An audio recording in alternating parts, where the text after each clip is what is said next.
Good evening and welcome to RSD52's board meeting. Alex Cutter, who please leads us in the Pledge of Allegiance. Pledge allegiance to the flag of the United States of America and to the republic for which it stands, one nation, under God, indivisible, with liberty and justice for all.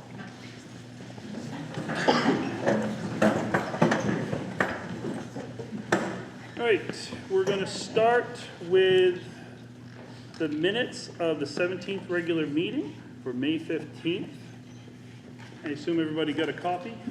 So does anybody have any questions, concerns, or mistakes that they found that they would like to have addressed? I'm not seeing any, so accept the minutes as prepared. Report of the vice board chair, which is myself. This will be, hopefully with any luck, my last meeting.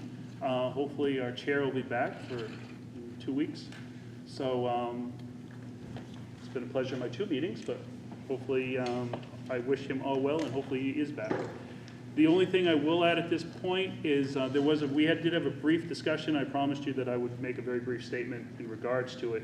When it comes to public comment, I very much will follow a general rule that if you're here to speak, I'm going to let you speak regardless of your stance and however many people made a similar statement before. I do believe that if you're a member of our community, you have the right to speak for that allotted 3 minutes, even if it's been over and over again. So that's my general rule. I'm hoping for a diverse conversation and diverse information, but whoever comes, I feel that it's our responsibility to at least listen to them. Other than that, and that's in reply to the email that we sent out earlier in regards. I don't really have anything else, so at that point, I guess we'll go to public comment. I will be reading a brief, thank you. Oh, Bree's here. Statement. Our board meetings are conducted for the purpose of carrying out the official business of our schools. It is important to note that meetings of the board are open to the public. However, they are not public forums. At each full meeting of the board, time is allocated to provide opportunities for citizens and employees to express opinions and concerns related to the matters under consideration by the board. These comments shall be within the guidelines set forth in board policy BEDH, public participation in board meetings. Copies of the policy are available here and on the district's website. I would like to highlight the following. The chair is responsible to recognizing all speakers. We ask that the speakers identify themselves by sharing the name and town of residence. Each speaker will be limited to 3 minutes to express their views. It is not intended to be a conversation or a debate of issues. Oops, I jumped. Sorry about that. Speakers should direct all comments to the board, specifically the board chair. This is an opportunity for the board to listen to the opinions of the public to relate to school and educational members.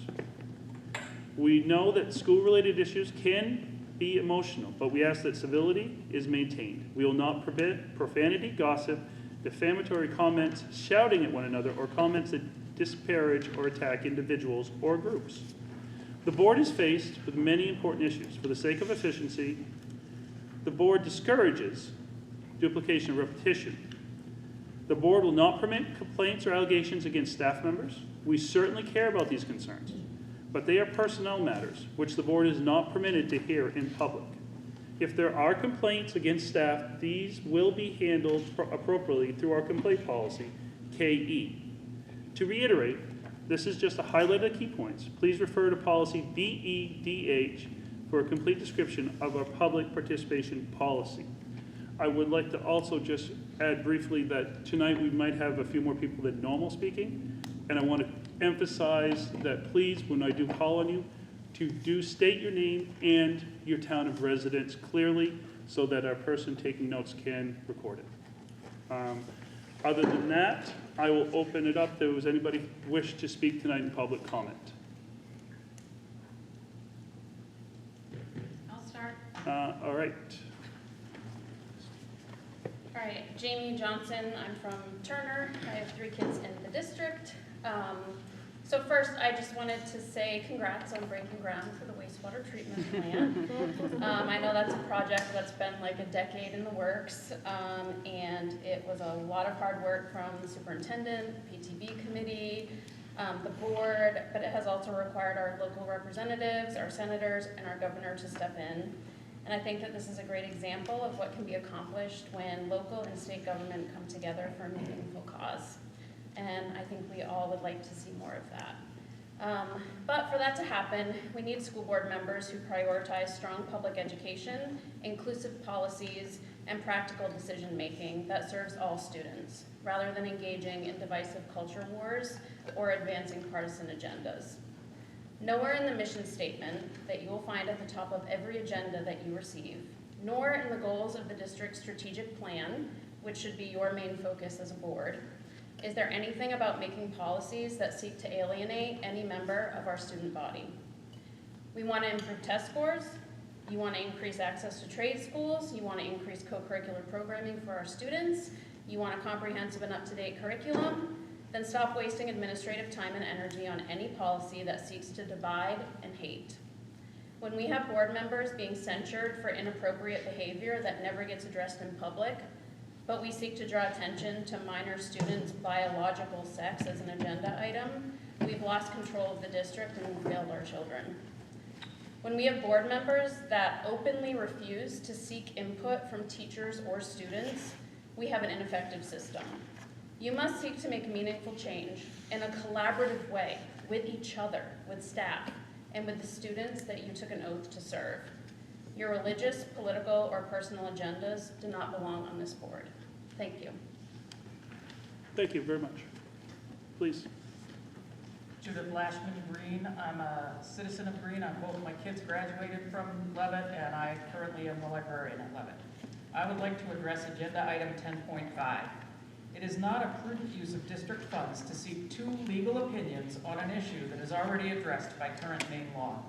The Maine Human Rights Act, under Chapter 337, Subchapter 5B, explicitly states, the opportunity for an individual at an educational institution to participate in all educational counseling and vocational guidance programs, all apprenticeship and on-the-job training programs, and all extracurricular activities without discrimination because of sex, sexual orientation, or gender identity, a physical or mental disability, ancestry, national origin, race, color, or religion is recognized and declared to be a civil right. There is also clear guidance on the Maine Department of Education website, updated recently to reflect recent federal executive orders, that all SAUs are expected to abide by the Maine Human Rights Act. Given this clear legal framework, allocating taxpayer dollars to seek unnecessary legal advice is wasteful. The role of this board is to address matters that directly impact the administration and needs of our schools, not to support efforts designed to restrict or limit the rights of students. With already severe budget constraints, resources should be directed towards initiatives that directly support students' learning rather than being spent on legal opinions that serve no practical purpose. School board time and agendas should be spent not on politically driven issues or trying to restrict or limit the rights of any students or staff, but rather on the important needs and functions of our schools. Thank you. Anybody else like to speak? Please. Hi, my name is Coral Smith. I'm a resident of Turner, Maine, and a current student at Levitt Area High School. I'm here to address the recent discussions and agenda items surrounding the use of preferred names and pronouns within our school. I've noticed that there's some difficulty in understanding the intent and concept behind this, and I'm speaking on behalf of those students who utilize preferred names, nicknames, or pronouns that differ from their biological sex. I want to emphasize that this is not a complicated issue, nor should it be classified as an issue in general. These are students with fundamental human rights watching their identities be questioned daily. We all engage in the common practice of using nicknames and preferred names for our friends. For example, referring to Madeline's as Maddie, Abigail's as Abby, or Matthew's as Matt, and many more absent-minded nicknames of the sort. Extending the same courtesy and respect to our students who wish to be addressed by preferred names or pronouns is not any different. I find it frustrating to see the lack of understanding on this topic and this leading to invalidation of students' identities. Students' identities in the bathrooms they use has never been a problem through the past 4 years that I've been attending the school, extending to my family and friends before me. What has been a problem is how these students are being treated. They're often targeted, misunderstood, and bullied. If we truly cared about them, let's focus on protecting their dignity and making sure that every student feels safe, seen, and supported. That's the kind of leadership our schools need. These meetings are public, any student can see these and use it as a target for bullying or feel targeted by this bullying. This causes more harm to the students that you are supposed to be supporting. I strongly urge the board to consider the impact of these discussions on our students and ensure a supportive, inclusive environment for all. Thank you. Anybody else like to speak? Please, thank you. Alan, Name and town, please. Sarvenus, I live in Thompson. Oops, we can speak, okay. We went through this before. Okay. Please. Appreciate it. Yep. So again, my name's Alan Sarvenus. I live in Thompson with my wife and 2 sons. Tonight, I am here speaking on behalf of Parents' Rights in Education, who right now we speak for many parents and stakeholders in your district. When Kyle pulled up today, I was just getting off the phone with Roger about this meeting and how short notice, and they weren't able to make it for one reason or another. What I want to communicate with you tonight is that you do have a choice regarding agenda item 10.5, and that's the main topic or idea that I want you guys to think about and then debate openly. There's plenty of reasons why it's a choice. One, it's federal law. Title IX is federal law. So obviously you're allowed to apply and enforce federal law. 2, we had the Governor Mills said that these policies are up for debate. 3, the Superintendent's Association has also agreed that males should not play in female sports. And finally, you had a school district in Hodgdon, MSAD52, who voted to enforce Title IX to protect girls' sports in spaces. And there's no reason that this district can't do that as well. Secondly, I want you to believe and actually enforce local control and do what you believe the absolute majority wants you to do in this district. The first time we came around and had our first event over a year ago in a church, that was what we led off of, the same concept, was that you don't have to worry about the state and federal as long as it's a choice, and do what you want to do locally and what your constituents want you to do locally. The Maine Principals Association policy clearly says that school districts are the ones who determine who plays sports and if males are going to play and win tournaments of female sports. So lastly, I'm here again on behalf of many of parents to urge you to pass the Maine Education Initiative resolution for Title IX that protects girls' sports in spaces. Thank you. Thank you very much. Anybody else? Please, miss. Hi, I'm Julie Gruber. I'm a student at Levitt Area High School. Your town, please. I live in Lewiston, but I'm a student out of district. Okay, thank you. Yeah. Agenda item 10.5 causes me great concern. It reeks of transphobia. I'm not a trans person, but I care about my trans friends, and I've seen how hurtful and exhausting this is to all of them. A lot of the fear and hate honestly comes from people not understanding what gender actually is. Being trans is not about body parts, it's about identity. And when adults keep obsessing over bathrooms and sports teams, it really sounds like you're way too focused on what's under somebody's clothes. This is not protecting anybody. It is being invasive and disrespectful. So please, please stop fixating on students' private parts and start focusing on making school a safe place where everybody feels safe and supported. Thank you. Thank you very much.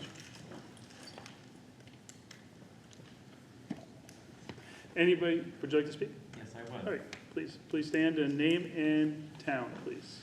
My name is B. Purington. I'm a 19-year-old resident of Greene and an alumni of Levitt Area High School. I'm here today because I'm scared of the ramifications of this discussion on transgender and gender nonconforming students in our district.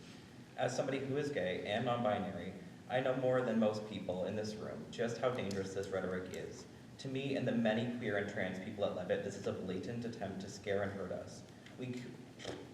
We queer kids have already faced enough violence and trauma, and we shouldn't have to endure any more. All I ask for is respect, dignity, and compassion towards me and my other fellow students. Thank you very much. Please stand in town, please. I think there was some misinformation given. Executive Hold orders- on. Name Jim and town, Farr, Turner primary teacher, second grade. town of residence. I live in Lewiston, but I work for the district. Okay. Okay. One of the biggest things is we're supposed to support all of our students. I think we did get some misinformation because executive orders are not federal law. So I think we need to be careful with the terminology that is used when we're presenting information to the board.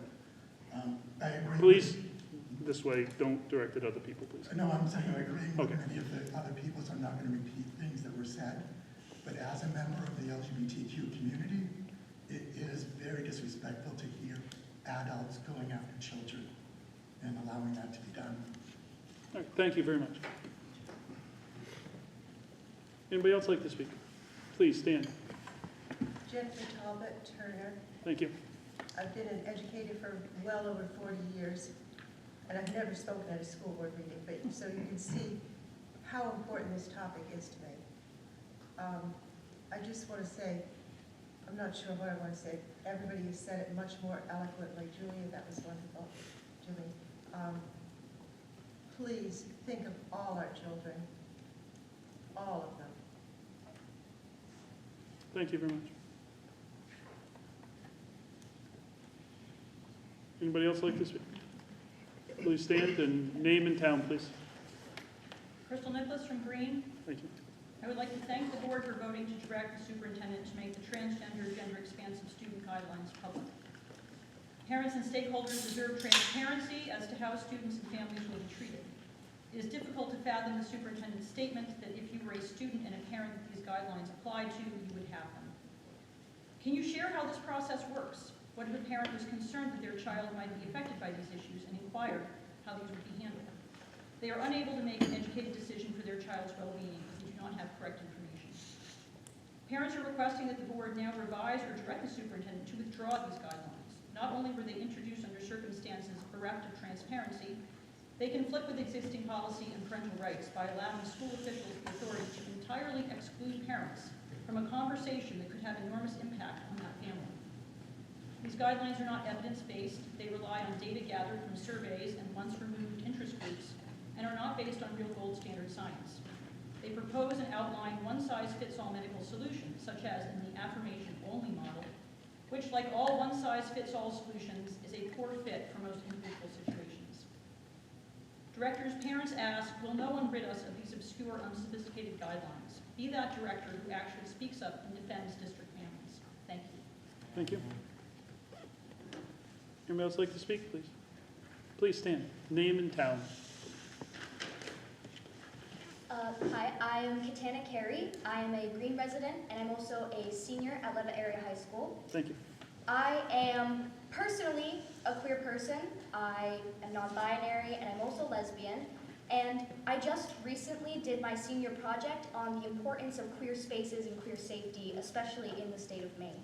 My project focused on the state of Maine and how not having any support negatively affects the queer people of all ages, especially youth, especially when youth don't have safety at home or with their peers.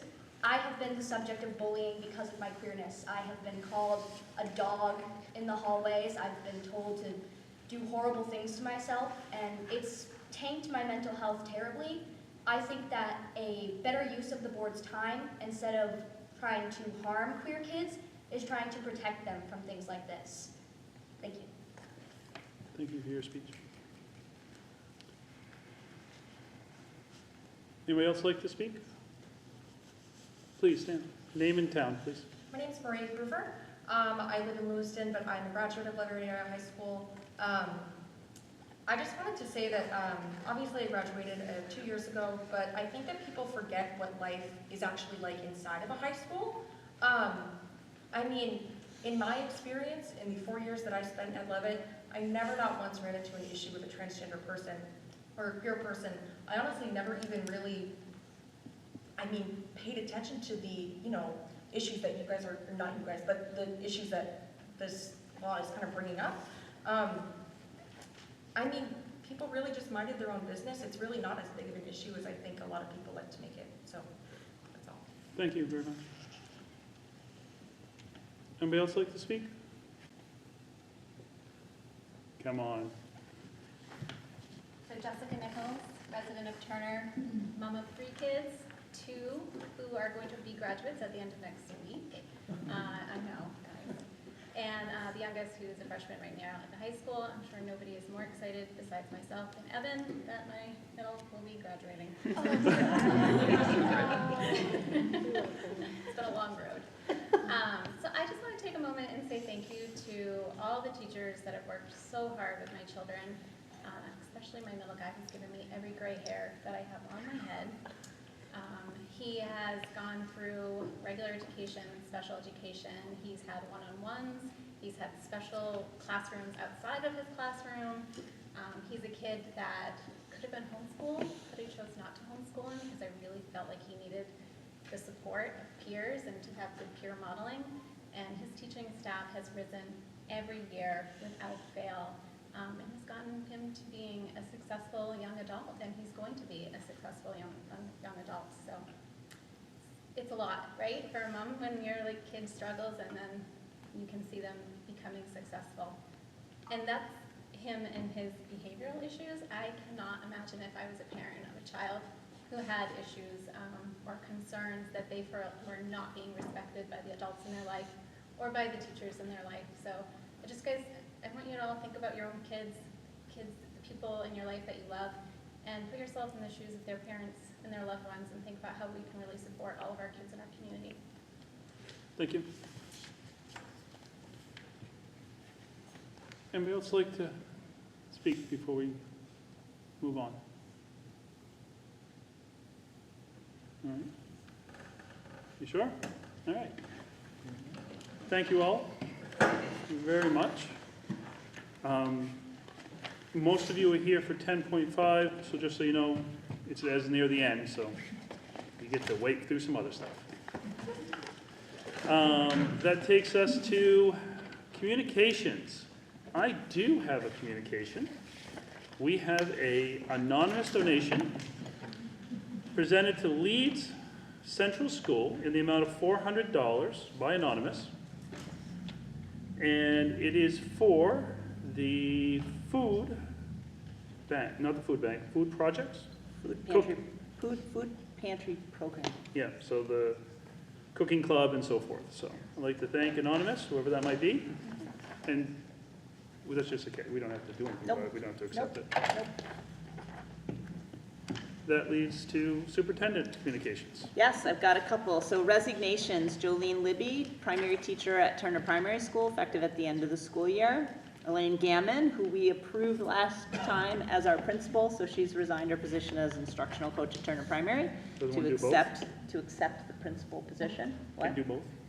Well, we could have done it all in one time, but we didn't. Mary Field, van driver at the end of the school year. And Mark Herman, Special Ed Tech 3, Resource Trip Middle School, effective at the end of the school year. Following transfers, Hannah Burchell, transferring to English teacher at Levitt Area High School for next year. Emily Romar, transferring from Title I Ed Tech 3 at Leeds to the Library Ed Tech Leeds. So some of these positions we were holding until the budget passed. So we now have a Library Ed Tech, we now have an English teacher at the high school. These were all waiting. This was another one that was waiting. Susan Smith, who is currently an elementary teacher at Green Central School, is going to take the new resource special education teacher position at Green Central School. That's a big win for Green, I'm just going to say out loud. Amy Fortin, she is a Special Ed Tech 3 and will be transferring to the pre-K Ed Tech position. Both of those are at Turner Primary, so moving from Special Ed to pre-K. And then hot off the presses today, Rachel Gentura, who is currently teaching at Turner Elementary School, is going to be transferring to the high school as a brand new math teacher up there. So that is for next year. Sorry, Kristen. I hope Evan apologized enough to you. I did. Okay, good. Good, as long as that happened. And then we did pick up some subs across, 1, 2, 3, about 6 different subs across the district. So that's what I got. Thank you very much. Do we have adjustments? I have no adjustments on my Nope. list. Nope. So we have no adjustments to the agenda. I have a quick, is it possible that I can add an adjustment to the agenda? The curriculum committee did meet since the last time, so it says that there should be. Oh, no in other words, when you go to Oh, you committee want to do a reports? report? Okay. It will be brief, but Yep. it ties into what Teresa will be presenting. Usually curriculum, okay, yeah. No, when We I- can just yeah, make it as a report. You're under curriculum committee Yeah. already, you just say no Yeah, it just report, says no you're gonna report, have a but I'd report. like to do. Yep. it. No, That's that's- not what I have on my notes, so. There must have been some confusion. Yeah, it I've says- got that you're reporting out. Yeah, So. go for it. Yeah, You Right, got it. thank you. Yeah. All right. That takes us to committee reports. Finance committee. We did meet tonight, and we have a number of things coming forward this evening and the next meeting. First, Gabby and Carrie presented to us the overage on the budget for this fiscal year on special education, and their request to use $200,000 that was earmarked in the prior budget for a reserve for special ed to cover the overages. So, and Gabby, you can jump in if I'm misspeaking, but so it's a little over 700,000 so far overage. And most of that, a little over half of that is main care, the main care seat increase. And then there were various contracts like speech, physical therapy, positions that the district couldn't hire, so they had to contract out that were substantially more than budgeted for, as well as some out-of-district placements and change in health benefits were among the various items. So that puts the district quite over on special ed, which we'll be recommending that we use the full 200,000 reserve at the next meeting. So, yeah, that'll go on the June 12th. Yeah. Yep. And then for this evening, on the consent agenda, we did approve unanimous consent electricity rates. So Gabby felt comfortable locking in now for electricity rates. We're keeping the same supplier. It is going up slightly, is it a cent? 1 cent per 1 cent. kilowatt hour. So that'll be a 12-month contract and then to be reviewed again next year. We are bringing forward recommendation for financing from Androscoggin Bank for 3 vans. They did, and PTV approved purchase of 5 vans, so 3 will be financed now, and then we'll bring 2 more to the board at the next finance committee meeting. And we also reviewed copier quotes. So you remember during the budget process, it was decided to not purchase them outright cash to bring down the budget, but to finance them. So the decision, what we're looking at, the quote is for 3 printers, 5 printers. 3 color printers. 5 color printers. 5 color printers. And that will be financed through Androscoggin Bank on a 5-year term. And then Gabby also talked to us about a printing software Wally is already started to use, but wants to use more. That kind of works into the decision. MyQ, which is a printing software, which will help get rid of the desktop printers and bring printing costs down that way. And then Gabby presented to us their request, which will come on June 12th, to use system administrative reserve, which we put into budget this fiscal year. It's $100,000 to start pulling from that to cover the upgrade in the financial software that administration's using.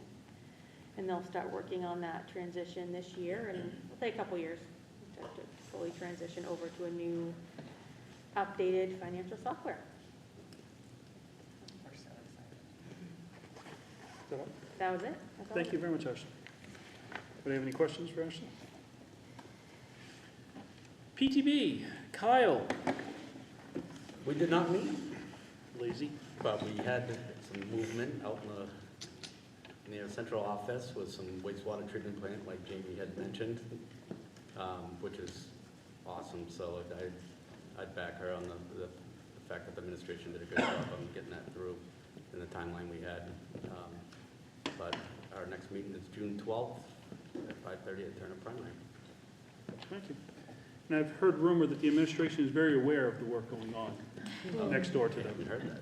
Is it- My car will be covered in dust for the next 6 months. And it's a little noisy, but we're not complaining. They're driving piles, aren't they? They are, Yeah, so that's very, loud. very, very much so. Driving piles all day long. Policy committee, I do not believe met, correct? Curriculum committee, have I heard rumor we have a report? Yes. Okay. So we did schedule like an additional meeting, won't call it an emergency, but just an additional meeting. Previously, we met with a few teachers for the health and PE standards, and we sent them back to the teachers specifically for the physical education standards to make some revisions based on suggestions that we gave them. So we wanted to meet with them again. It was very important that we did this before the end of this school year so they could get it into the system and be able to report on report cards and whatnot before the end of the school year. So they came back to us with their revised selection of essential standards that they will grade on and report out on the report cards. And tonight, Teresa will be sharing that presentation with you now that it's been finalized with the actual standards that they're moving forward with. So, Did you guys unanimously approve Yes. sending it? Or recommend, sorry. recommend, Unanimously yep, recommend. for approval. Okay. Thank you very much. Thank you. Mr. Parker, Yes. what's going on in Green? Oh, good evening. First, does anyone have any particular questions about what's submitted to the board?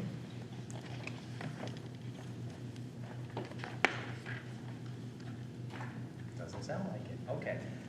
The one highlight I would like to draw your attention to is listed in the report. And our sixth grade students had their investors fair on May 20th.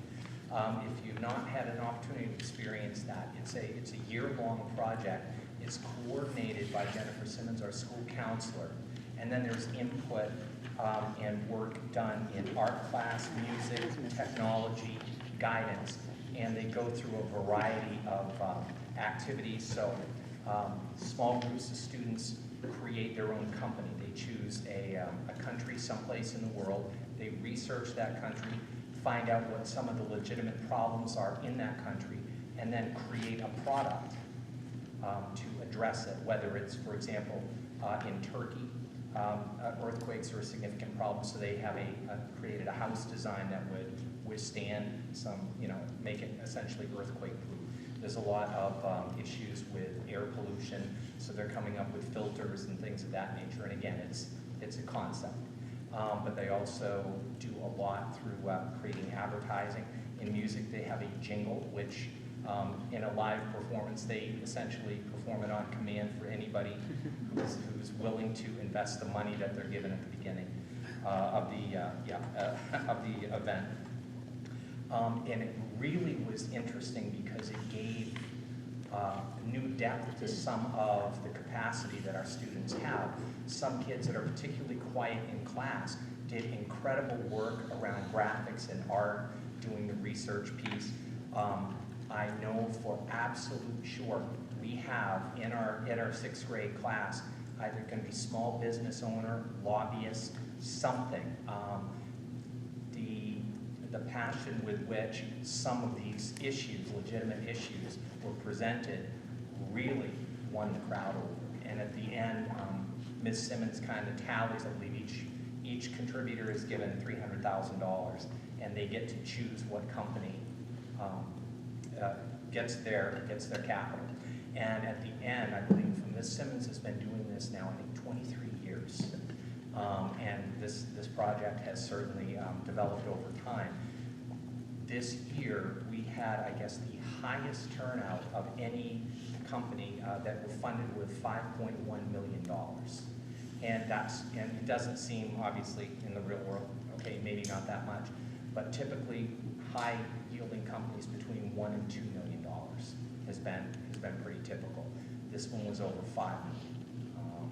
So again, a lot of passion, a lot of great ideas, and a chance for all of our kids to shine in various ways. It was a really, really successful evening. When it comes around next year, I would strongly invite you to come over and see what it's all about. The kids did remarkably. Any other questions? Any question? Thank you. Thank you very much. Ms. Conway, our host for the evening. Does anyone have any questions about my report? Not seeing anything, no? So I want to highlight something that some of our sixth graders are doing. There's something called the Solutionaries Project, which is through the Maine Department of Education. And with that, it's about having kids take ownership on something like becoming part of their community. and really doing a lot of work and research in figuring out why this might be a problem and then what can they do. So helping our 11 and 12-year-olds realize that they're like an active member of the community and they can make a difference as well. So a number of the students did a project on local farming, which fits Turner quite a bit. They were able to visit 2 farms right in Turner, and then they, since one student or one group made a website, a couple of kids have gone to the primary school. We're not even done yet. That's been a very popular one, to go to the primary school and teach to the younger kids. There's been pamphlets and all these other things that have been done, which has been really neat. We have another group of kids who are very active in sports and recreation, and they realize that not every kid gets to play sports. So they did a survey with all of our kids here at Turner, and found out that about 1/3 of the kids do not play any organized sport. And again, sometimes that might be their choice, but other times they were able to. They also did some interviews over at Levitt High School and then at Tripp Middle School with the athletic directors, and finding out that sometimes it's not their choice. There might be other reasons. Their parents work a lot, their family can't afford the funds, or they can't afford the equipment, or whatever that might be. And so they've also made a slideshow for that. They've done some reflections. And then on Monday, they are going to be running a sports clinic for all of our 3rd graders. It's super convenient because we also have our step-up day with the 2nd graders. So usually what we do with the 3rd graders is they get an extra 1 recess, and now they are going to be part of a sports clinic instead. And we have some parent volunteers and a number of the 6th graders who will help to run the clinic and be teaching kids with softer baseballs and softballs how to play those 2 sports because of the season. So it's been a pretty neat project watching kids play. Thank you very much. Questions, Ashley? Yeah. On the new reading program that's being used with the assessments that you guys are gathering, is that something the board will be able to see a presentation on in the coming year after it's all gathered and just to see how the first year went? For like the HMH program? That Yeah, we're with the using? internal assessments that are being done. I assume that's being done district-wide. Yeah, District-wide. defer to Teresa if that's okay, just because Yeah, that's more. district-wide. We actually were just looking at the spreadsheets today, so it will be part of that strategic plan, all the data that's in there in the fall. Yep. Teachers are doing those benchmark assessments like right now. Yeah. Thank you. Anybody else have any questions? Mr. I did have a question. Oh, The date of the sports clinic? This upcoming Monday. So June 2nd? 2nd, Okay, yeah. thank you. Mr. Shaw? Anything happening at Levitt? No, it's pretty boring up there. Pretty good summer. Don't have much going on at all. I just got a couple of items to add to my report that I provided to you. We are diving into finals start tomorrow, so it's the end is coming quickly. Graduation's on the 8th. High week starts next Thursday, so no, it's not boring up there at all. It's quite busy. Anyway, so a couple of things. First of all, I'm going to do 2 things. I'm going to age myself, and I'm also going to demonstrate how much of a geek I am. I just want to point out to the kids who talked today, I remember the first time I spoke to the school board of MSAD52.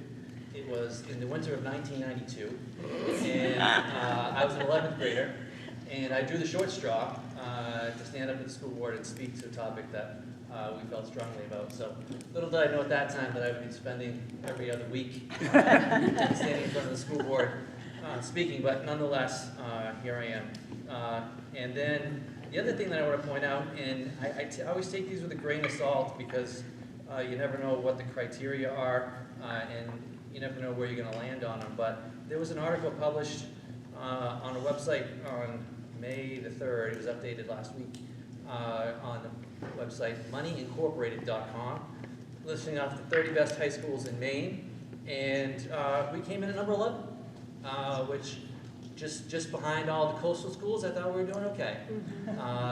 And I was impressed with that, so I figured I would share it. It just brought to my attention today. And then the last thing that I want to share is just something, it's informational to put on our radar as we start moving forward through this year and start talking about budgets for the following year. The prices of things are going up. And I want to just kind of give kind of an illustration of where we're at. So this is kind of a two-pronged issue. We have about 85 kids that are going to be playing football in the fall, and we don't have enough equipment for all those kids. So in addition to the budgeted money to purchase shoulder pads and helmets, the boosters are going to kick in the additional funds to get the difference, which is they typically do. The issue is that our vendor let us know last week that we need to order our stuff for next year by June 1st, because after June 1st, the price is going to go up. And he indicated that they would likely go up probably double. So from $400 a helmet to approximately $800 a helmet, and shoulder pads would be similar. So this year, the boosters will be kicking in. This is just one sport activity. The boosters will be kicking in the difference for the equipment, as well as some other items that will need to be purchased. And they're going to be putting up about 20 grand for us to do football in the fall. That works this year. That will not work moving forward because it's kind of pretty much tap them out. So just putting on people's radar, that's just one activity. Our booster organizations are very supportive of all of our other activities as well. And I'm not sure that they're going to be able to sustain that sort of momentum moving forward. But I wanted to bring it to your attention as soon as I had it. And I was just made aware of that the other day. So that is my report this evening. I'd like to say thank you, but thank you for most of it. Yeah, you're welcome. We have a question. Just a quick Crystal? question. Are there other suppliers in the area that we can compare to? We do, Okay. but the I'm sure brand is the brand. Okay. It's really it is what it is. Okay, Yeah. gotcha. Okay, thank you. Anybody else have any questions for Evan? I don't have a question. Can we give comments? I tried to look in our policy and find it. Sure, give it a try. Okay. I just want to say thank you. Katie did amazing up it. You're welcome. And she would, I'm going to cry. Gotta let her cry. That's a She was the policy. opposite of Yeah, there's a- Julia's. We had learning disabilities and you guys crushed it. And she is graduating in advanced classes and I can thank you. You're very welcome. Sorry. Thank you, Jen. It's gonna go back around. Should have said no, Kyle. Anybody else have any Jessica called me at the questions, beginning. comments, heartfelt thoughts? All right. Thank you, Evan. That takes us to the consent agenda. No, well, I was trying to bypass a couple. What can I say? Apparently, the assistant superintendent and superintendent would like to talk. So, Teresa? assistant superintendent, what do we got going on? Thank you, Mr. Ricker. So for professional development, we wrapped up the year and we're planning for next year already. May 23rd was our final day for the third cohort in our district to work with Kara Van Das around teacher and student clarity. In the afternoon, the administrators and instructional coaches came together and from all the schools and were able to hear about the work of the three cohorts. Our three instructional coaches, Mallory Murphy, Carolyn Panato, and Alicia Soroy did an amazing job showing about the work, sharing the work that has continued as part of this learning. And also we talked about the future and its impact on the strategic plan. On June 18th, the curriculum leadership team has training at TRIP. We have an on-site trainer from Atlas with us. For curriculum work, I will present on the health and PE curriculum, which has been recommended to come to the board unanimously by the curriculum committee. And grant updates, last week we did receive notification that the Maine Department of Ed is working on preliminary allocations for Title I only, which leaves Title II, Title III, and Title IV as unknowns. And Title I is still unknown, but more on that later. Again, I'd And like to say that's- thank you, but thank you very much.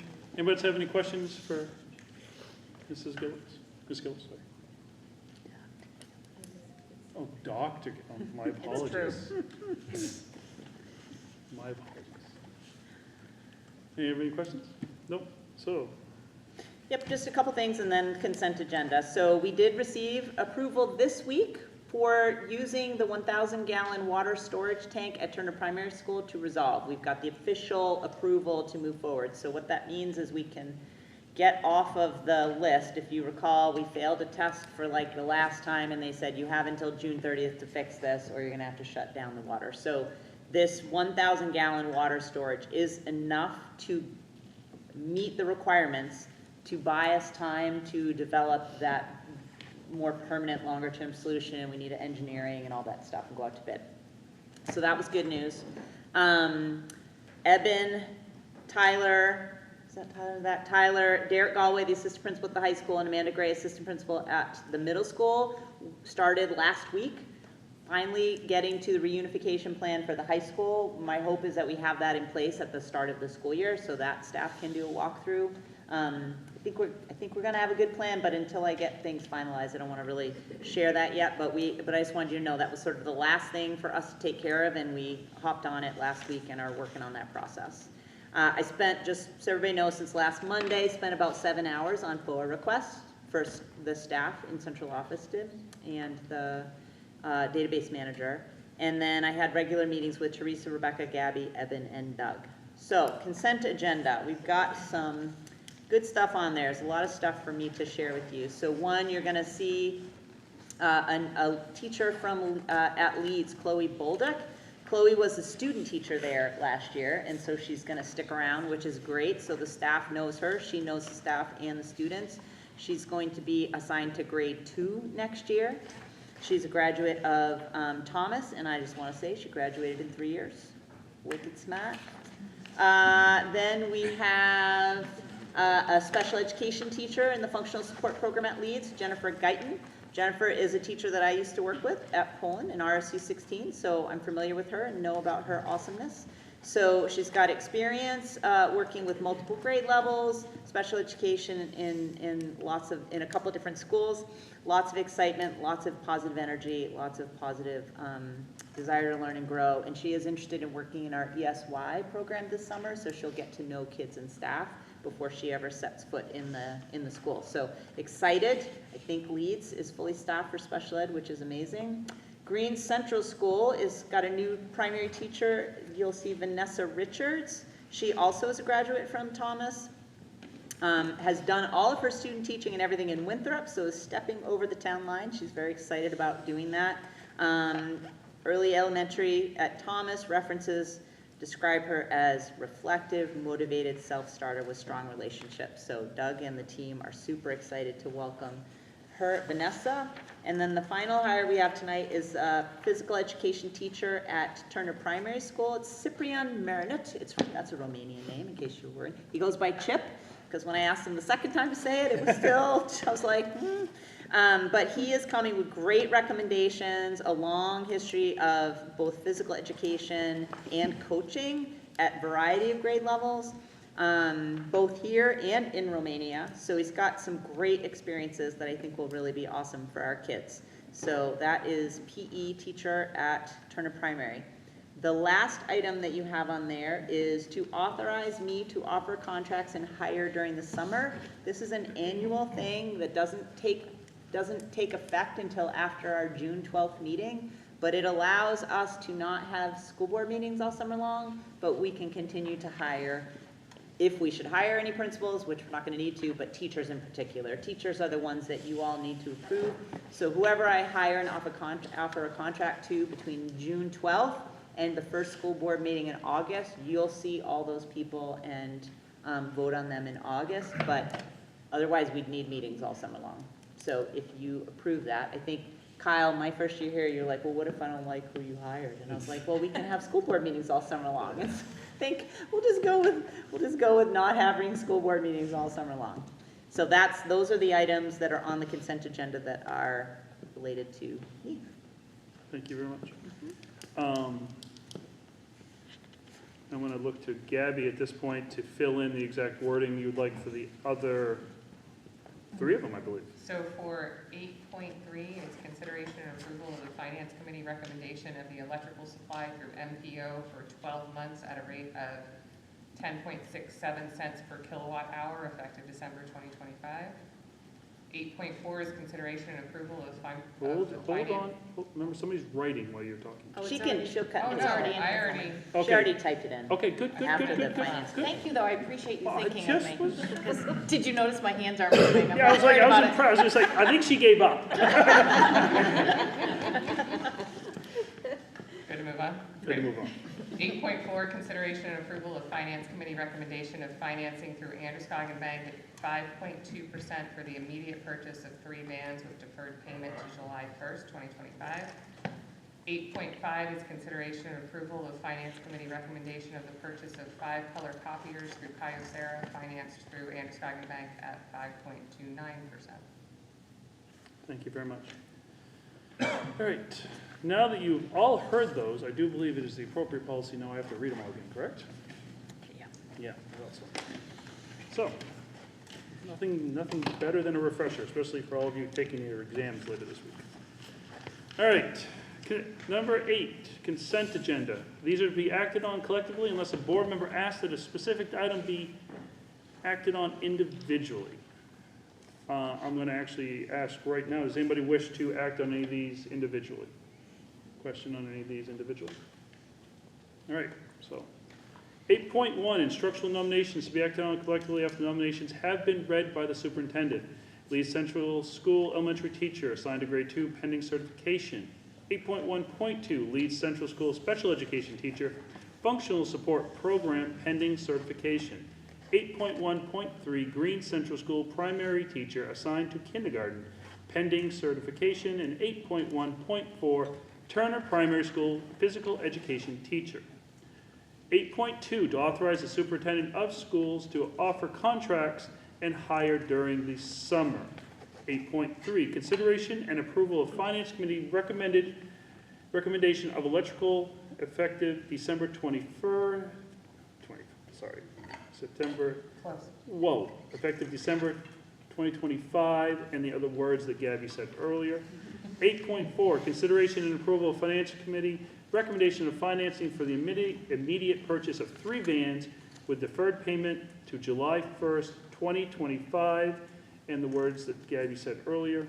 And 8.5, consideration and approval of Finance Committee recommendation of district copier purchase, and the words that Gabby said earlier. All those in favor? We need a motion. Can I see a motion? So moved. Can I see a second? You all Bree, set? Bree was second. Sure. All those in favor? Unanimous.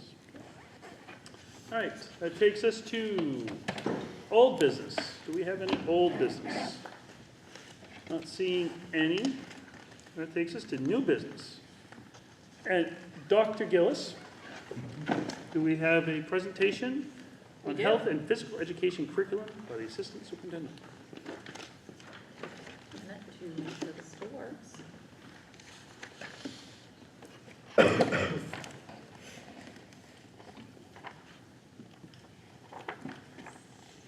We're going to cover. Can you see where it is? The TV back. Or I can do it. I think I'm going to stand in. I can do it.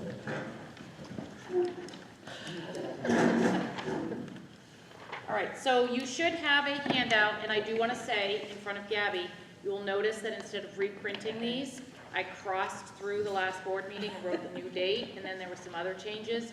I used the same paper, and it is back to back. Did you So- get permission to use the pen? The pen? Yeah. Yeah, I didn't have to ask for permission. You gotta watch this stuff. I have okay? my own stash of pens that I bring to work. Okay, so I'm gonna stay close to my laptop so you don't have to control it this time, Okay. all right?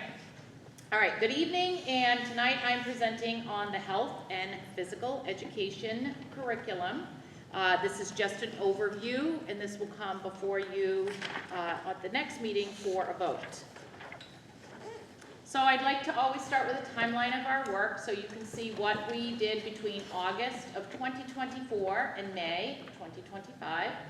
The committee was formed, and we had a core group that worked with others pulled in with a specific work. This is similar to visual and performing arts. Our teachers in these areas are highly specialized, and so they wanted, like they might teach a specific course, so all of the teachers wanted to be part of this. But we did work, sometimes just the middle school teachers worked, other times the elementary, sometimes we all came together. So we started by reviewing our main learning results. We also reviewed the main early learning and developmental standards. Remember, these are pre-K to 12 curriculums, so we looked at the MELDs. We prioritized the standards, the essential standards for pre-K to 12. We reviewed and revised them using Atlas. We finalized the essential and supporting standards before we brought them to the committee. Then the committee, as Bree spoke about earlier, asked to have the phys ed teachers only look at the K to 5, it was actually K to 6 phys ed standards, so they went back and reviewed them. And so then I am presenting to you this evening. So that we had a little bit of back and forth, which I think was excellent because I think it provided the teachers some more reflection and time. So these are our health and PE standards review and writing team. Carolyn Labrie at the high school is a health teacher. Derek Jordan, Tammy Scott, Lucas Yorkie are all elementary PE teachers. Alicia Soroy is the instructional coach at Levitt Area High School. Mallory Murphy is the instructional coach at Turner Elementary School. Plus, some of our additional meetings, we pulled in Will Parkin, Wendy Milliken, both Levitt teachers. Mark Soroy is the health teacher at Tripp. Jen Carver is, no, I said that wrong. Mark Soroy is the PE teacher. Jen Carver is the health teacher. And those are the dates that we met in various combinations. So here are the considerations. I did this for you with the last presentation, so I wanted to keep it similar. So there are 2 health and physical education strands in the main learning results. We have the health strand, which has 6 standards, and the PE strand, which has 5 standards. Other considerations are pre-K students have no health or PE classes. They are with their classroom teachers, their pre-K teachers, and ed tech for their 2 days a week here in our district. K to 6 students have 2 PE classes a week, and the classes are scheduled for 40 minutes each, much like art or music.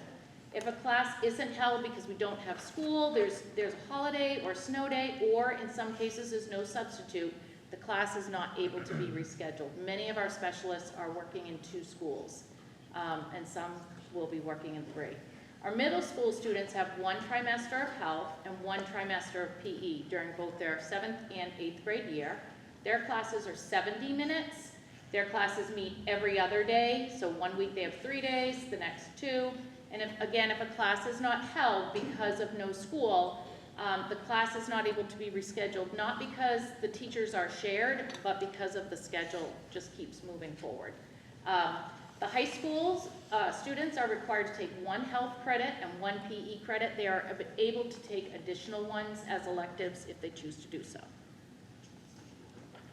And then here, for our last slide, we have just what you're going to see. Just a reminder that, I'm going to go over here and use my Carrie pointing. So up here at the top, you see the standards, you see it's health and PE, and this is grades 6 through 8. So 6 through 8 is a span, and when you're looking at the packets that are in your board packets for this evening, you'll notice that some of the standards, they list them as emerging, developing, proficient, so there are different levels. It's because it's over 3 grade levels. So remember, the little E tells you that it's an essential standard that will be assessed, and in your packets they should all be highlighted. And then these other standards are supporting standards, where it just says the unit that it might be in, but there's no little e. So you don't have to worry about this because they all should be highlighted, so you'll be able to tell. And I don't know if anyone has any questions specifically that they would like to ask. Crystal? 1, thank you for highlighting, and whoever did that, thank you. Teresa did that. Me and Cassandra, Oh, yes. Thank you guys, appreciate that. And at the high school, is the health credit and PE credit, do they have to do that every year, or is it just? That's a total for the graduation requirements. Oh, okay. Are most of the classes most of the classes are half a credit, right? They'll put together 2 semesters? Correct. Okay. There'll be, usually it's a semester of phys ed and a semester of health their freshman year, and then a second semester of PE and a second semester of health, either their sophomore or their junior year. Okay, thank you. And I do know health has been moved to the junior year. That is something that, I believe it's this year is the first year that they. As best we can, it doesn't work for everybody. Okay. Anyone else have any questions for Teresa? I'm not seeing any. So the next meeting is when the vote will be taken on these standards, so I would ask that you bring these packets back again, because you won't be getting a second packet. Because it's printed in color again. And it is back to It's a lot back, of paper. whenever possible. And I think also, Teresa, you're not going to be at that meeting. No. So if you do have any questions, like, please send them within the next couple of days so that I can make sure that I have the So information. we'll work together and Teresa and then- I can work yep. together. I also just want to clarify that, I mean, I see it in my packets, I'm assuming it's in everyone's, that you'll see that there's 2 different colors of highlighters. They didn't see the 2 different colors. Okay, so, full disclosure. So the curriculum committee has 2 different colors of highlights. The reason is they met with the teachers and they knew which ones they wanted to have them go back to add in. So when we reviewed that at our meeting, then I took those packets and highlighted them green. Those are the additional ones. So I'm sorry, if you want 2 colors, you're gonna have to find a friend that's on the committee, get together, and look at those standards together. Sorry, Bree. No, it's fine. I did, Okay, we're If there was gonna special be and now you're letting confusion, everybody I wanted know. to make It sure was they supposed understood, to but be. they got them all yellow. So they and didn't some do all of you them may yellow. have a That's fine. highlighted standard that's actually only supporting, so I might have drawn a little arrow that says supporting, because I wasn't gonna run it off again. You got crazy with the highlighter? Yeah. Like me they're all- signing for principal on the. So, that is. You're remembering your previous. All right. Okay. Any other secrets you want to give out? We're good? No, that's good. Anyone else have any questions? Okay. That takes us to Dr. Gillis again. Okay. Update on the district's ESEA application by Assistant Superintendent. Could you please emphasize what ESEA is for I the certainly public? will, and you have a handout coming, please. Goody. Is it color? No. Sorry, I didn't want to make this one color. There's this color. There's a green line. It is.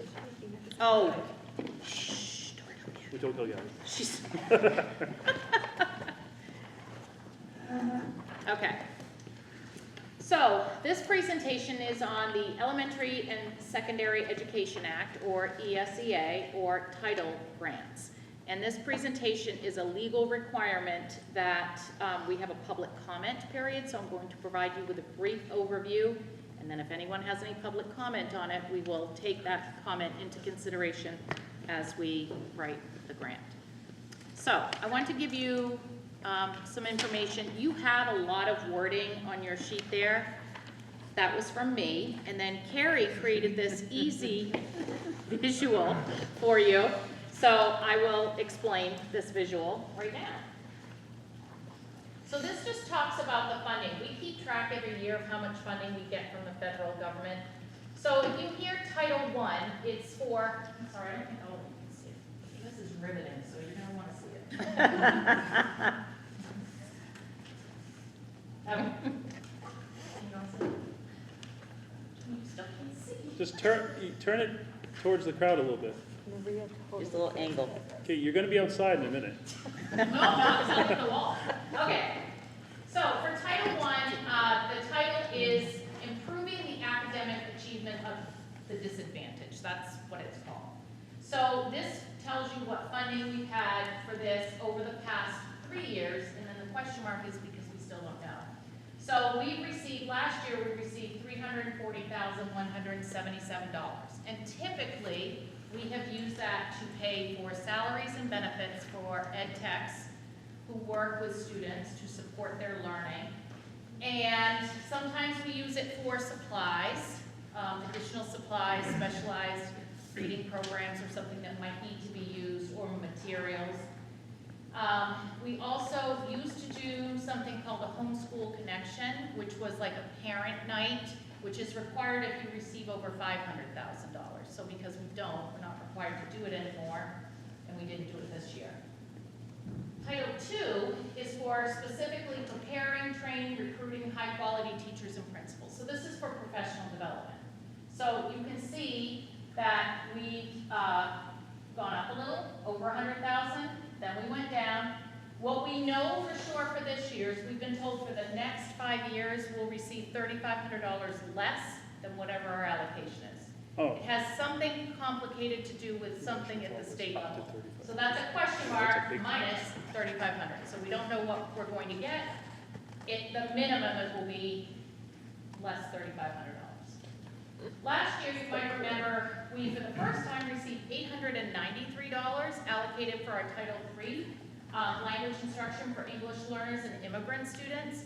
It would have cost, it came with a little catch, and it would have cost us $10,000 to receive the $893,000, so we decided not to accept that $893. Almost 1,000, but it's not. Title IV is student support and academic enrichment. We don't know how much we're getting for that.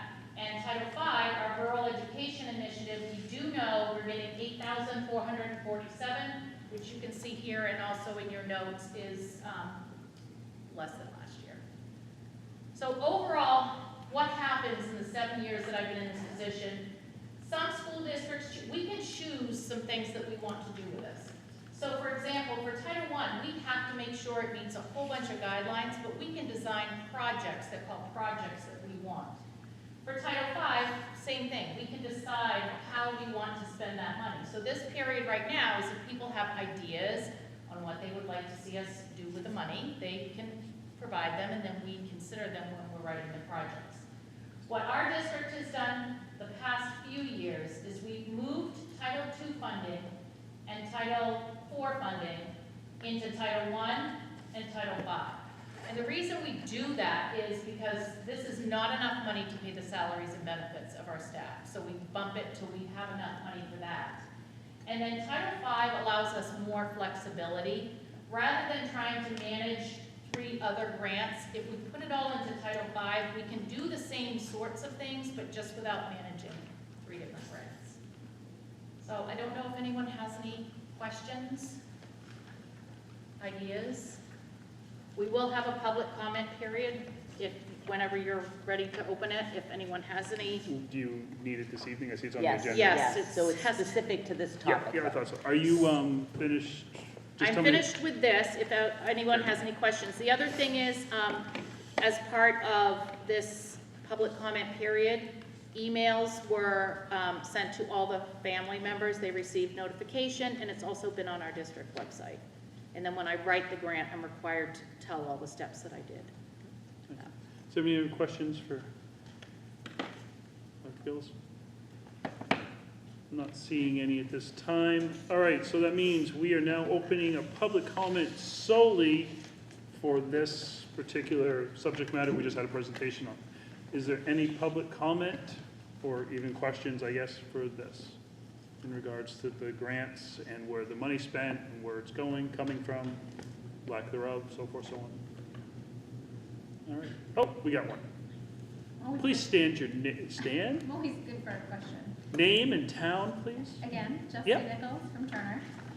I feel like I should know this and I don't. Is this the amounts based on our enrollment, students that are identified as falling below standards? Like, what goes into coming up with the amounts that our district is given? That's a great question. Typically, Title I is based on poverty rates.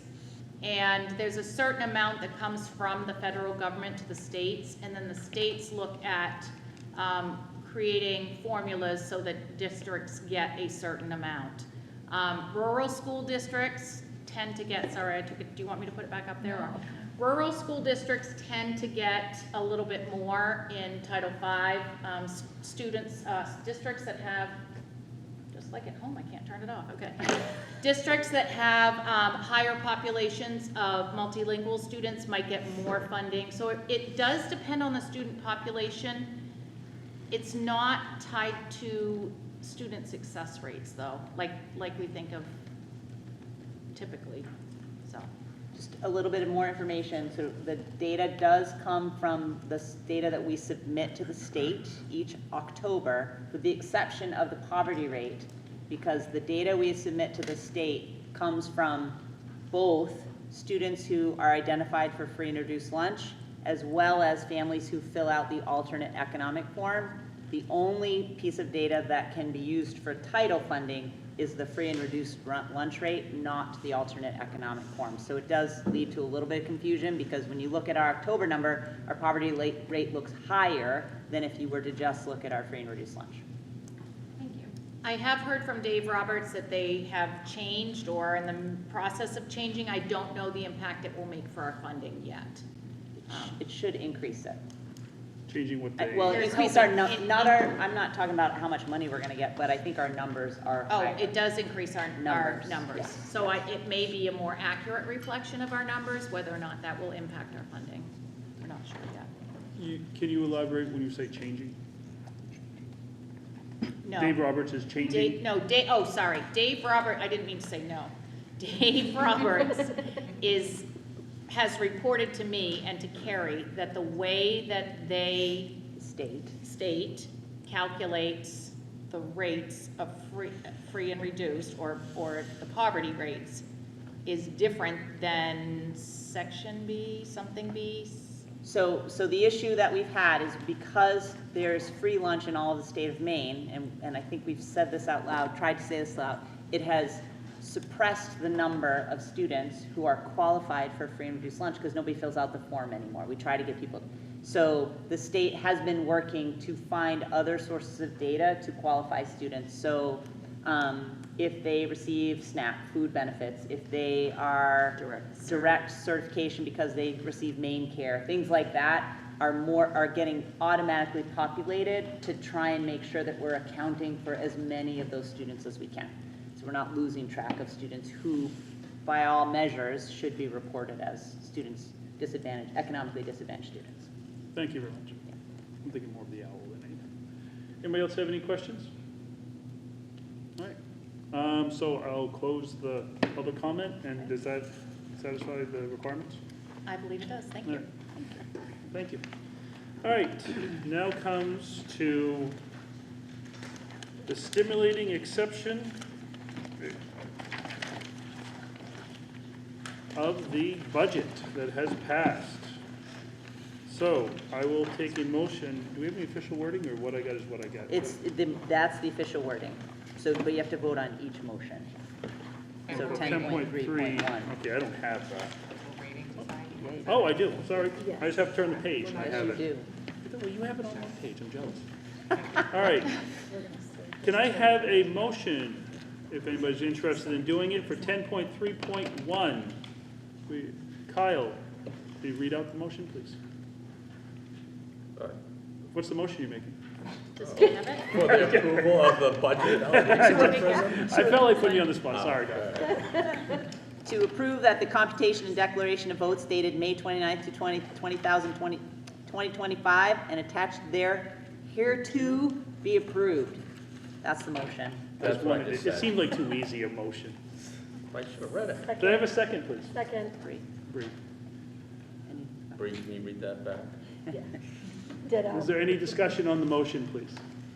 So I think I'll just say out loud what the vote was, since these are the numbers that we're saying, right? absolutely. So the town of Greene voted 60 in favor of the budget, 69 against. The town of Leeds voted 72 in favor, 59 against.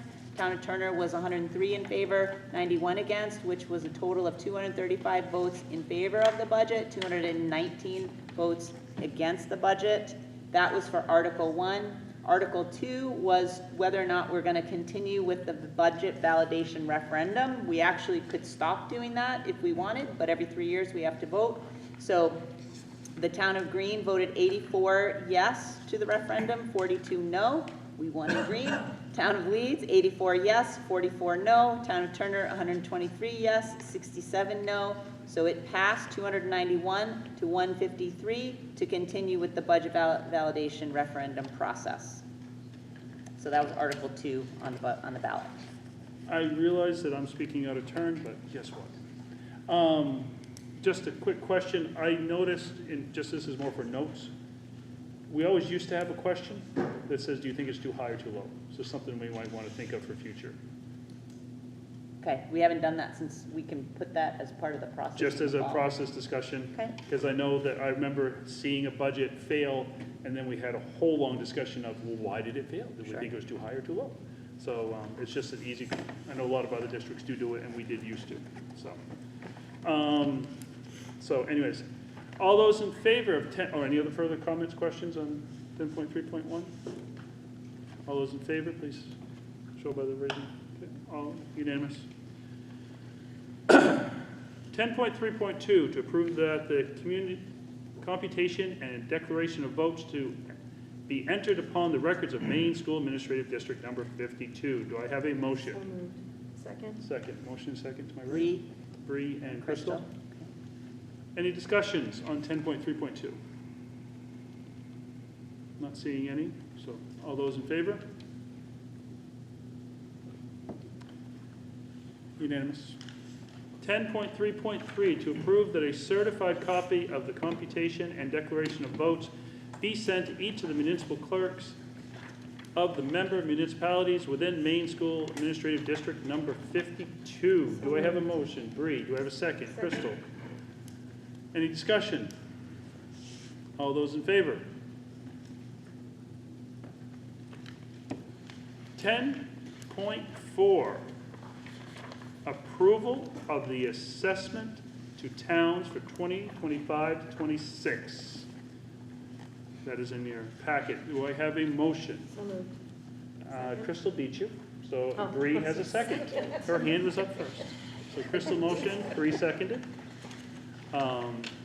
Any discussion on this? Okay, before we move on this, we have a whole bunch of paperwork we need to sign, so make sure at the end, before we go into executive, we sign in relation to all of what we're voting on right now. Gabby will have it, and I'm sure it'll be in color. So, all those in favor of the approval of the assessments to the towns for 2025-2026? Opposed? None? Unanimous. All right. That takes us to 10.5. On 10 point, and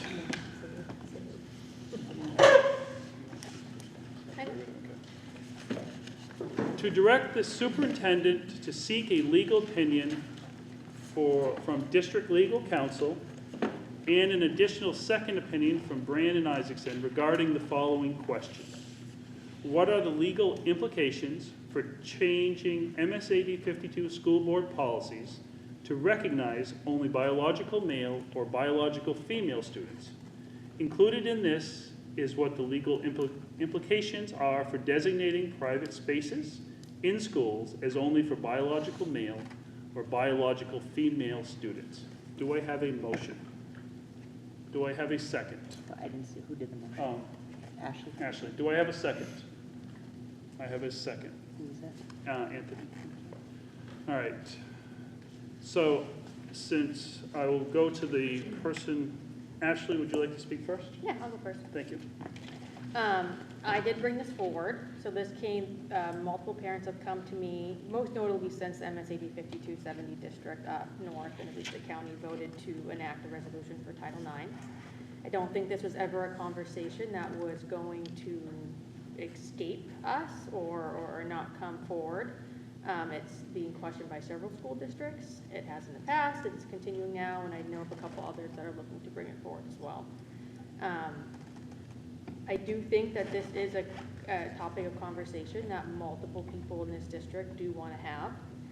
And this is simply going out to get the legal opinion for what that would look like if the district wanted to move in that direction.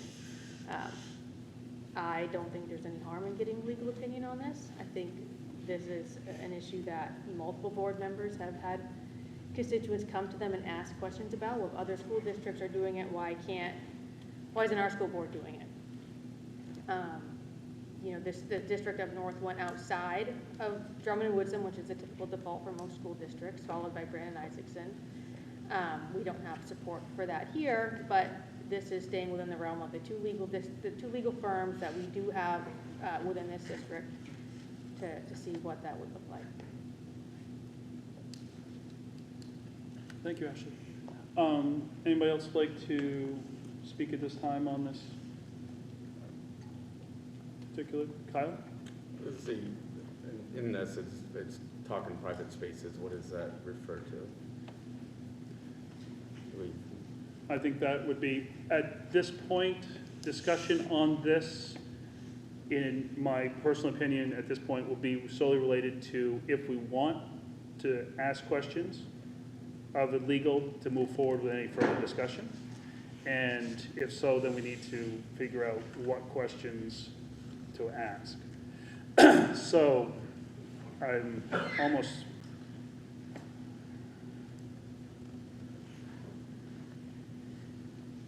I should have asked something earlier, but I'm going to say what I'm wondering. I'm wondering if we should just vote to see if we want to move forward to at least inquire. And then if we want to have, but it's kind of hard to have a discussion after the vote on what, it's hard because we need to, I don't want to have a whole bunch of discussion on what questions we want to ask if we're going to vote it down. So, but I guess we need to decide what questions we're going to ask and then decide if we're going to ask them. That sounds kind of weird, but I guess that's the only way I can see it happening at this time. So I guess what we're going to be looking for, so I guess that is me saying a long story short, that would be a question that we would have to ask what definitions they would suggest. You're asking for clarification of what private spaces mean. Correct. Yes. So I will tell you what I think it means, since I'm the one who's gonna, I think you're speaking of bathrooms and locker rooms. Okay, that's what I assume, so if somebody thinks it's something else, they should say something. Just clarifying, you know, Yeah. as far as that, because it's, if we're approving this verbiage.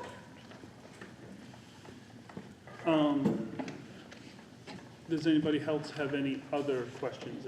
Anthony? A few things, and I'll try to be succinct. I met a couple of dozen folks in Green last week on the referendum night. I never brought up the issue. They all did. The people in Green that I met with were very concerned that that this is an issue that affects their kids, and they're looking for us to do something. I think that this motion is simply about asking a question, right? It's just us asking lawyers. So if we wanted to act on this, on you know, the interests of our constituents, what does that do? I think asking questions is a really good thing to do. I think the idea that there are certain questions that simply can't be asked, because asking the question makes someone uncomfortable is kind of unfortunate, but it also, it betrays a kind of dogmatic approach to the world where there are things that have been pronounced beyond all doubt. And I don't think that that's a good way to run a school district. So I would support asking the question to folks who supposedly, we certainly hope, know their case law, and see what they have to say. There's really very little harm in that, and the kind of expense that we would be incurring for the district is probably a great deal less than what we would get in a lawsuit. So we have an idea of what questions we might be voting on. At this point, I think I'm just going to go around the table and ask if anybody has any specific type of question they might like to move forward, and then we'll decide if we want to bring it forward. So I'll let you finish, Anthony. Do you have any specific question that you might want to direct, or just the general? Sports was a huge issue for the folks that I spoke with, yes. So I would want that to be explicitly included in the questions. And our superintendent might speak up once more, because since she will be requesting of these two firms, she might sometimes speak up for clarification on what exactly you mean by a statement for any of us. So does that? I'll wait. Okay. If one Yeah. more. So I'd like them to very explicitly engage with the idea of whether one can work with, acknowledge, abide by Title IX as it is written and the Maine Human Rights Act simultaneously. I know that there are legal opinions that say that you cannot. You must choose one or the other. And so I'd like that question to be very explicitly dealt with. So I'm gonna struggle a little bit, Peter, if we're gonna end up making a laundry list, like, I'm gonna need, we've got a motion. If it's gonna change, then I think we're gonna have to amend it, like, because Yeah. I don't wanna walk out of here with what I hope is Well, the we'll see what people right? say, and then we'll Yeah. make them, well, if we need to make an amendment, we will. Yeah, okay. First of all, we'll see where we stand in general. Crystal, do you have any? I have 0 questions because I don't agree with this. I think that we, as a board, should be following the state of Maine law and our Human Rights Act, and more importantly, supporting our students and making sure that we are not making them feel less inferior. And if we choose to ask these questions, if we choose to go down this road, I'm concerned about the legal fees that our district will end up incurring with litigation from families who have trans students in this district. And that's that. So, thank you. Bree? I have lots of questions, but none I'm adding to this amendment, to this motion. All right, thank you very much. Ashley, do you have any additional? No, I would just echo Anthony's question. You know, being able to, what's the difference in the path forward? Can you follow one or the other, or both? I'll just note that I have had, my concern is for the safety and concern of the whole student body, and that's why I do have some questions. And like it was brought up specifically, my most specific questions are regards of the women's athletics. That's probably my greatest concern for fairness there. So I have 2 general areas of questions to ask. One, what is their determination of where the MPA will stand if the school district follows this route? It's been brought to my attention that there's some real concern that if we went down this road, we would no longer be able to participate in MPA sanctioned events.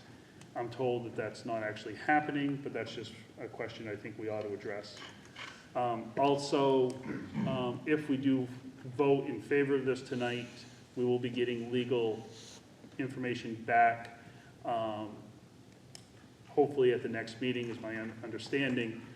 I would like some clarification on what extent of that is and is not executive session.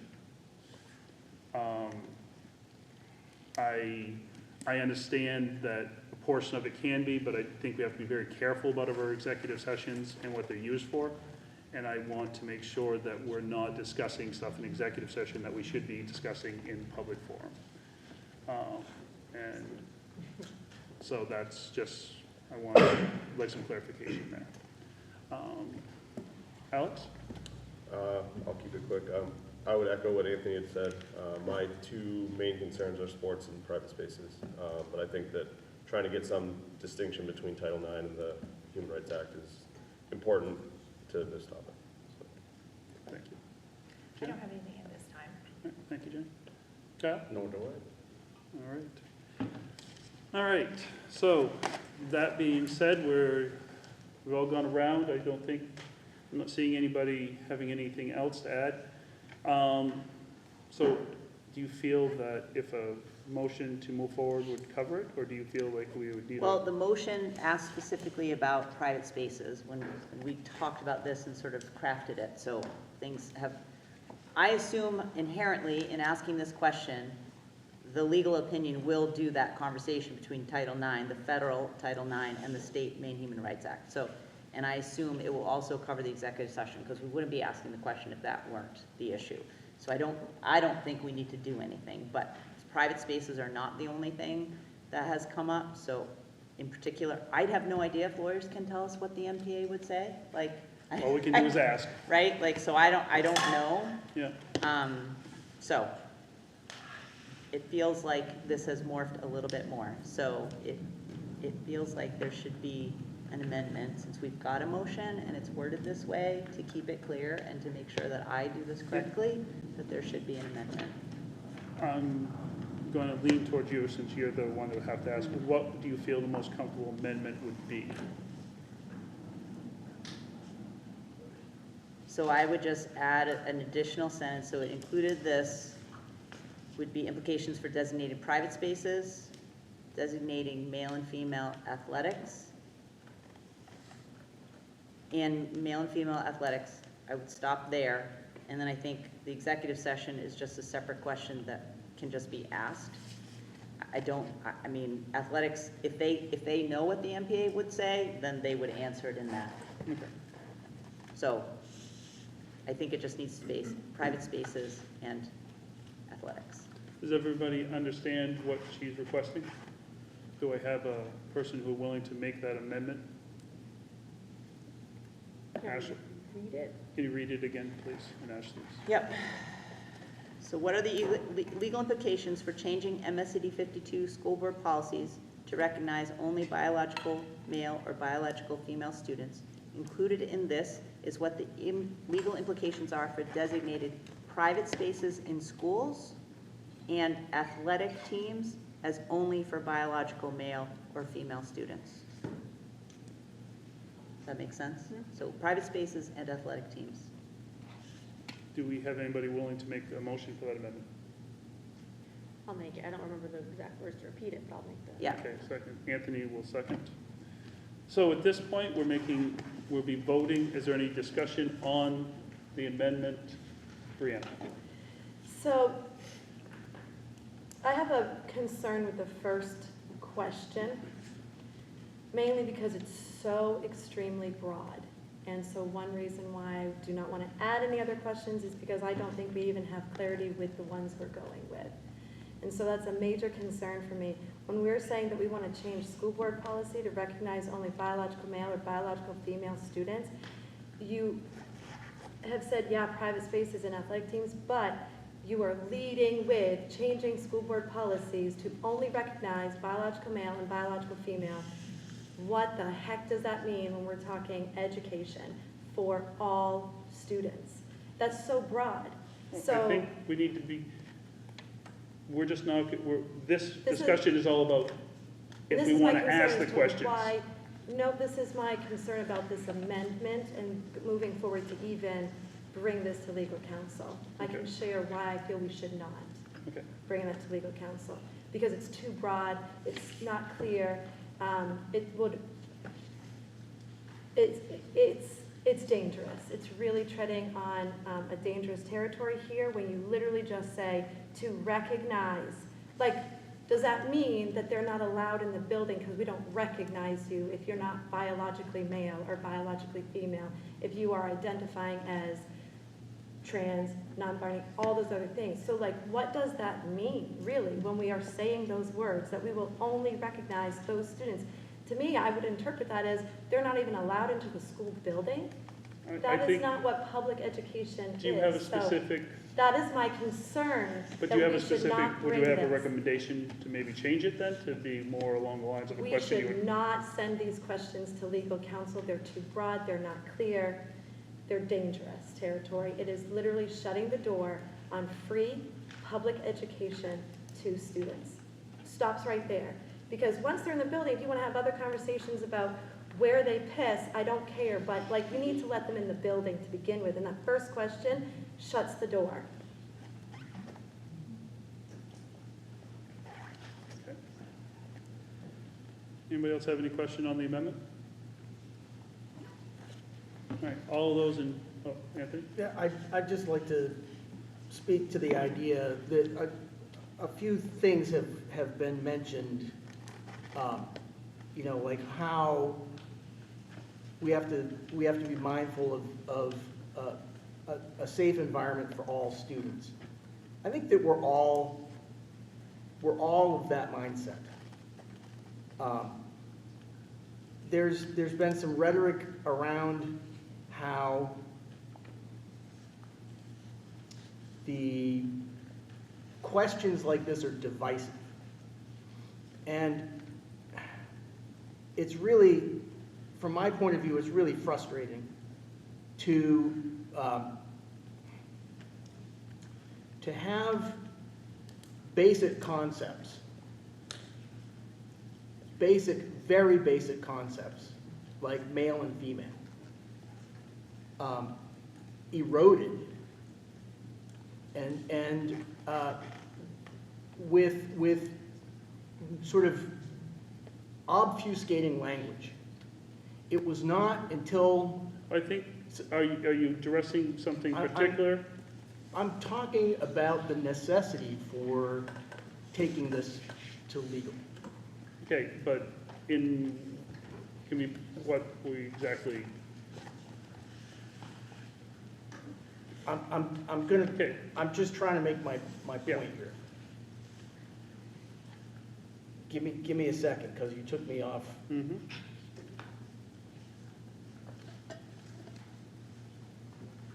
Terms like gender were not used in place of sex until academics in the mid-20th century unilaterally decided they were going to change the meaning of the term. It was used almost exclusively in the study of language, the study of grammar, right?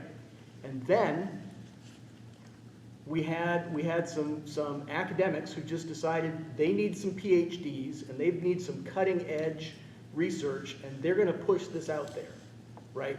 So until that time, it was simply understood. Sex and gender are essentially the same thing. And so this idea that there's divisiveness in just kind of examining a question like biological male with biological female is really tough to swallow. And I think that we wouldn't even have to be going to legal if these terms were simply allowed to be what they always have been, rather than be confused by the injection of terminology that is absolutely counter to actual communication. It actually subverts the entire point of language. So I'm going to reassert that this is absolutely something that we've got to be going to council for. Thank you. Thank you.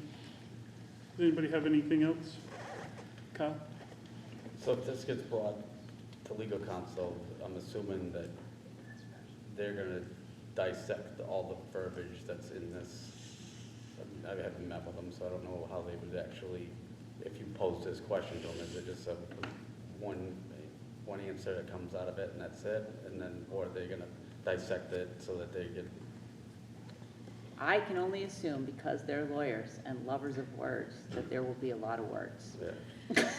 Yeah, I do not think this is a one-paragraph answer. Yeah, so my curiosity is that would they dissect it and clarify and break down that so that like different things like... I will have conversations with both to give them this question and to hear what they, their interpretation of what we're asking, and based on this conversation, I'll clarify that. I'm just going to speak for a quick second that the primary reason that I would probably encourage us to go to council is because I have concerns that I don't want to go down the road that Bree is mentioning. I want to make sure that any steps we have secure the safety of all of our student body. That being said, I still have concerns about the safety of some of our student athletes. So I want to see how we can address those concerns, but also all the concerns. So that's why I think it's good to get the information, whether it be from legal counsel, whatever access we have for them.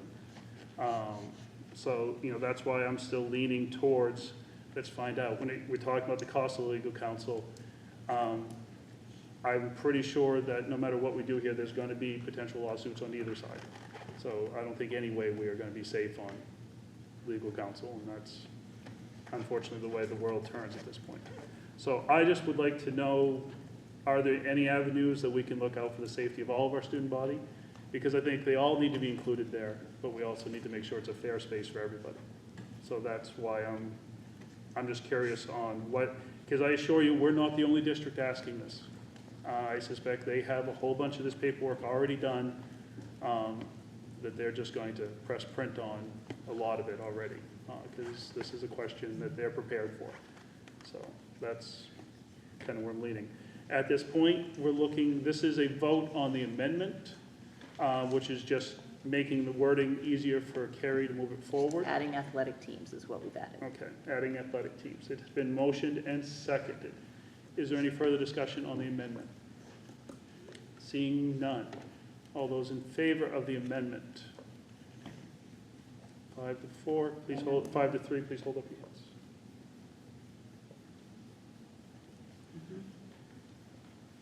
Yep. Okay.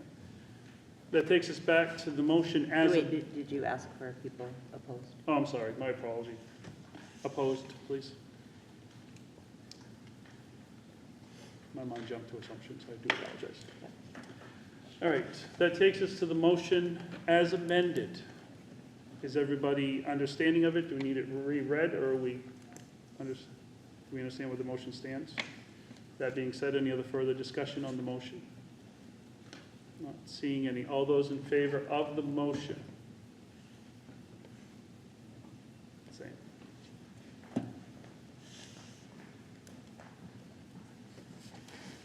Opposed? All those opposed, please.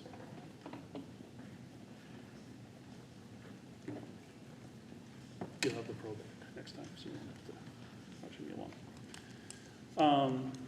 Anytime. This really, all this does is request some questions to be sent and answered. Nothing is truly happening at this point.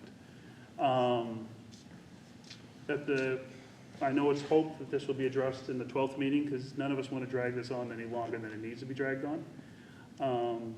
But that will probably be under the direction of the chair, so we'll see where that stands.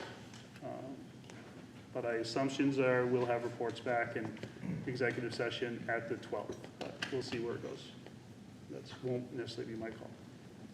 All right, that moves us on to a request for an executive session to discuss the Tri-Town Education Association negotiations pursuant to number 1, MRSA, whatever that symbol is, 4056D.